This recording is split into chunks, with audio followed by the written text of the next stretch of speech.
Hello दोस्तों, स्वागत है आपका अपने YouTube channel JJD learning point में। मैं हूं शिवदत्त सिंह। गाइस, अगर ये वीडियो आपको अच्छी लगे तो लाइक करके ज़्यादा से ज़्यादा शेयर करें, और अगर आप चैनल पर नए हैं तो प्लीज़ चैनल को सब्सक्राइब करें और साथ में बेल आइकन पर प्रेस करके ऑल पर प्रेस करें, ताकि ऐसे ही यूजफुल वीडियोज़ की नोटिफिकेशन मिलती रहे आपको सबसे पहले।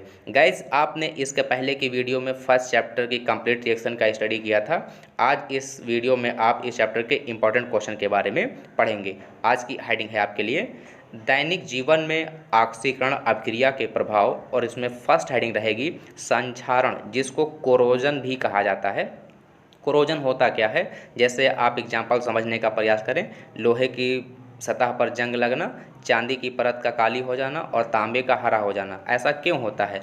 जब ये धातुएं वायु के संपर्क में आती हैं या नमी के संपर्क में आती हैं या इन पर पानी के संपर्क में आती हैं तो इनकी परत खराब होने लगती है। तो इनकी परत के खराब हो जाने की इसी प्रक्रिया को ही संक्षारण कहा जाता है। तो डेफिनेशन क्या रहेगी?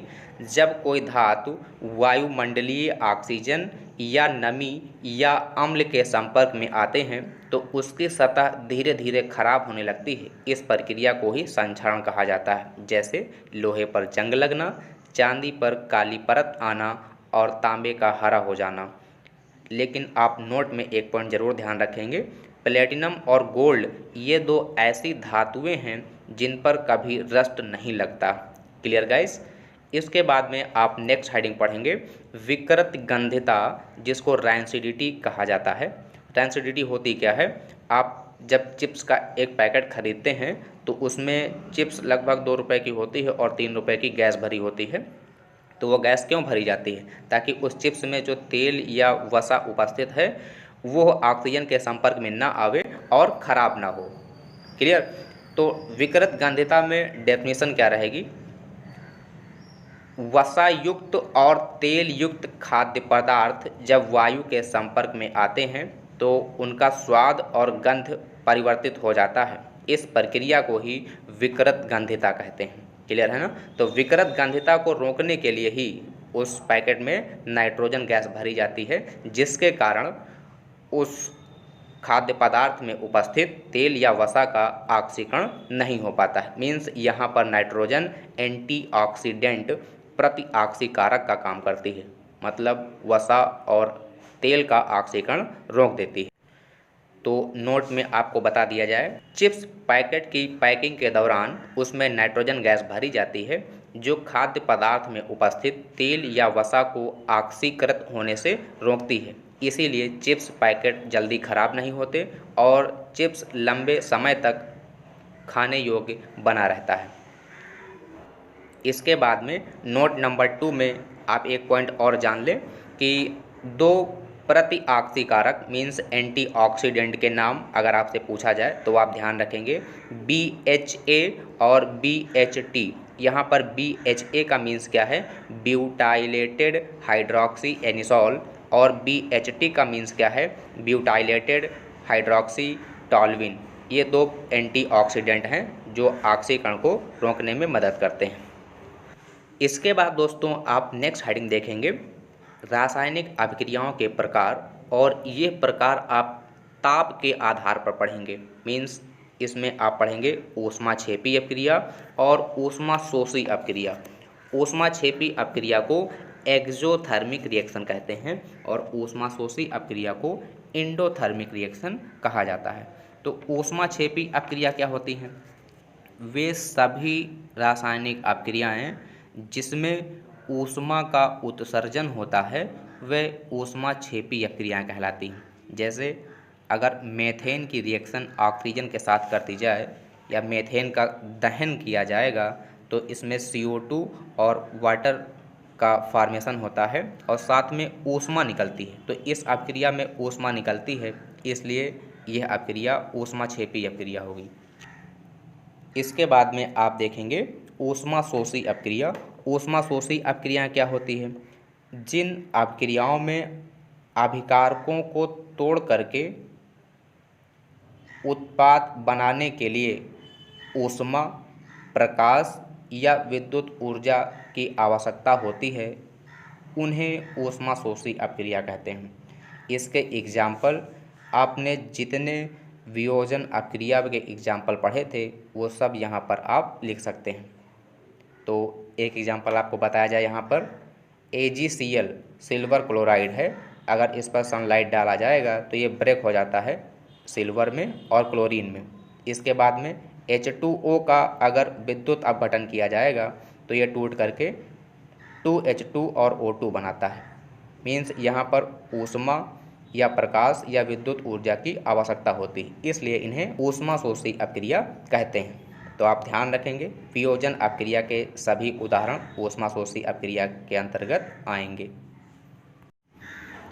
इसके बाद दोस्तों इस चैप्टर के इम्पॉर्टेंट क्वेश्चन, और जिसमें पहला क्वेश्चन रहेगा, निम्नलिखित रासायनिक अपक्रियाओं के लिए संतुलित समीकरण लिखना है। इसमें पहला क्वेश्चन है hydrogen plus chlorine arrow hydrogen chloride, तो इसका आपको संतुलित समीकरण लिखना है। दूसरा क्वेश्चन है barium chloride plus aluminium sulphate arrow barium sulphate plus aluminium chloride, इसका भी आपको संतुलित समीकरण लिखना है। और थर्ड क्वेश्चन है इसी में सोडियम प्लस जल arrow sodium hydroxide plus hydrogen. तो दोस्तों इसके संतुलित समीकरण आप कैसे लिखेंगे, ये आपको रासायनिक अपक्रिया के रूप में लिखा है, तो रासायनिक अपक्रिया को रासायनिक समीकरण में परिवर्तित करना है, मतलब आपको इनका संकेत के फॉर्म में कंप्लीट करना है रिएक्शन को। तो पहला होगा H2 plus Cl2 arrow 2HCl, balance करने के लिए HCl के 2 मोल बनेंगे। इसके बाद में नेक्स्ट क्वेश्चन का आंसर क्या होगा, बेरियम क्लोराइड मीन्स BaCl2 और प्लस में Al2SO4 whole thrice aluminium sulphate arrow BaSO4 plus AlCl3, इसमें बैलेंस करने के लिए BaCl2 के 3 मोल की आवश्यकता होगी और उत्पाद में 3 मोल BaSO4 बनेंगे। क्यों? क्योंकि अभिकारक में बेरियम के 3 परमाणु हैं तो उत्पाद साइड में भी 3 परमाणु होने चाहिए और प्लस साथ में 2AlCl3 बनेगा। थर्ड क्वेश्चन का आंसर होगा सोडियम मीन्स Na प्लस जल की जगह पर आप H2O लिखें arrow NaOH plus H2, balance form में लिखेंगे तो 2Na plus 2H2O arrow 2NaOH plus H2, ये है संतुलित समीकरण। नेक्स्ट क्वेश्चन है वायु में जलाने से पहले मैग्नीशियम रिबन को साफ क्यों किया जाता है। तो आप इसका आंसर लिखेंगे कि मैग्नीशियम रिबन वायुमंडलीय गैसों से अपक्रिया करके अपने ऊपर एक परत बना लेती है जो कि मैग्नीशियम ऑक्साइड की परत होती है, जिसे साफ करना अति आवश्यक है, अन्यथा यह वायु से क्रिया नहीं करेगा। आपके NCERT बुक का नेक्स्ट क्वेश्चन, किसी पदार्थ X के विलयन का उपयोग सफ़ेदी करने के लिए होता है। मीन्स आप घरों की दीवार को वाइट वॉशिंग करते हैं, तो इसमें पहला क्वेश्चन कह रहा है पदार्थ X का नाम तथा इसका सूत्र लिखिए। दूसरा क्वेश्चन है पदार्थ X की जल के साथ अपक्रिया लिखिए। तो इसमें आंसर क्या होगा, आप सफ़ेदी करने के लिए चूना का प्रयोग करते हैं जिसको बिना बुझा चूना कहते हैं और उसका फार्मूला होता है CaO। मीन्स यहाँ पर पदार्थ X क्या होगा, CaO कैल्शियम ऑक्साइड। तो दोस्तों इसकी जब जल से अपक्रिया करेंगे तो रिएक्शन क्या होगी, CaO जो कि पाउडर के फॉर्म में सॉलिड होता है, जल लिक्विड है, अपक्रिया करेंगे तो calcium hydroxide CaOH whole twice बनाता है बुझा चूना। CaO का नाम क्या है, बिना बुझा चूना, जिसको कैल्शियम ऑक्साइड कहते हैं।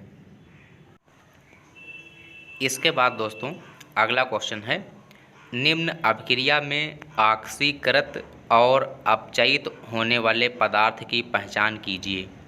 क्वेश्चन है CuO plus H2 arrow Cu plus H2O।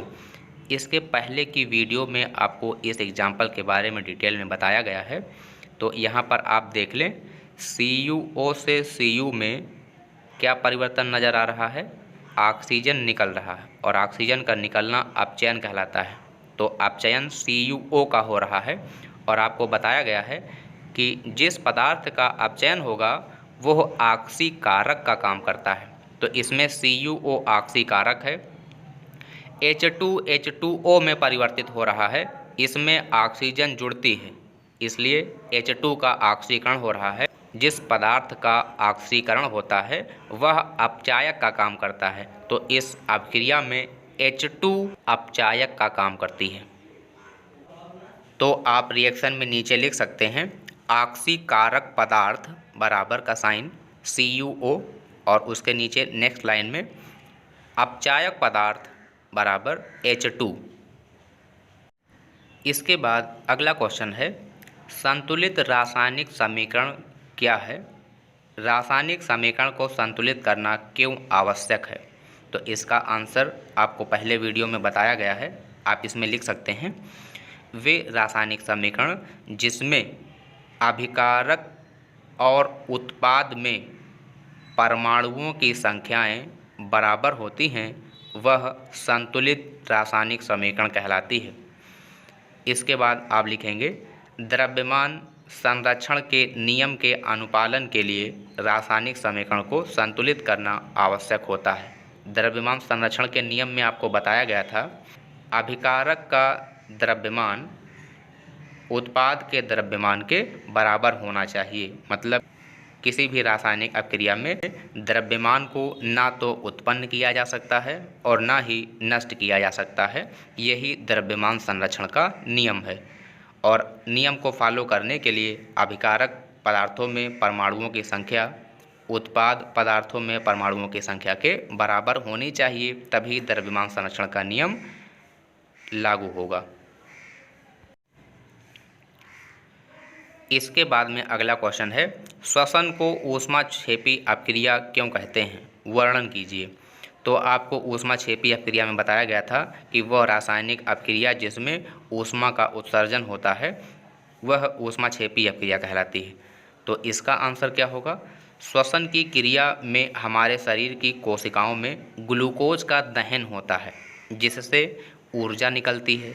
इसकी ऊर्जा से हम अपने दैनिक कार्य करते हैं, अतः श्वसन एक ऊष्माक्षेपी अपक्रिया है।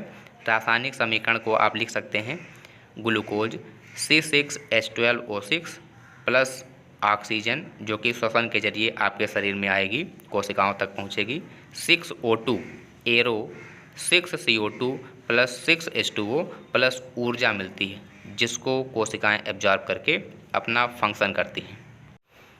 नेक्स्ट क्वेश्चन है, अवक्षेपण अपक्रिया से आप क्या समझते हैं? उदाहरण देकर समझाइए। तो अवक्षेपण अपक्रिया को कुछ आप इस तरह से समझ सकते हैं, जैसे मान लीजिए कि आप एक बर्तन में गंदला पानी ले लीजिए जिसमें कीचड़ हो, और अगर आप उसमें फिटकरी डालें तो आप देखेंगे कुछ समय बाद कि उस बर्तन में थक्का जमा हुआ नीचे बैठा मिलेगा और पानी जो कि ऊपर अलग लेयर नज़र आएगी। तो जो थक्का नीचे बैठा मिलेगा उसी को अवक्षेप कहा जाता है। तो अवक्षेपण अपक्रिया क्या होती है? अवक्षेप के बनने की अपक्रिया को अवक्षेपण अपक्रिया कहते हैं। तो आप लिख सकते हैं इसमें वह अपक्रिया जिसमें अभिकारक क्रिया करके अवक्षेप बनाते हैं अवक्षेपण अपक्रिया कहलाती है। इसका एग्जाम्पल Na2SO4 नाम है सोडियम सल्फेट, इसको जलीय माध्यम में लिया गया है, ब्रैकेट में आप AQ लिख सकते हैं, प्लस BaCl2 बेरियम क्लोराइड ये बनाते हैं BaSO4 प्लस 2NaCl।